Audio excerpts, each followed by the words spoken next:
Hello, I'm Dennis Alvarez. And I'm Shavonda Ewart.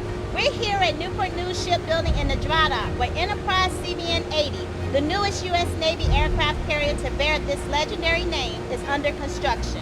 We wanted to take a moment to wish our Enterprise ship sponsors, Katie Ledecky and Simone Biles, the best as they prepare to represent the United States in Paris.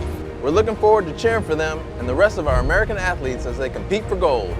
We proudly fly the American flag above Enterprise as a constant reminder of the important role shipbuilders play in national defense. Behind us are just a few of the shipbuilders who are working every day to bring CVN 80 to life. Our team is made up of thousands of dedicated men and women, and we are proud to represent them. Our sponsors have already made us proud, and we know they will continue to amaze us in Paris. Go Katie and Simone! Go USA!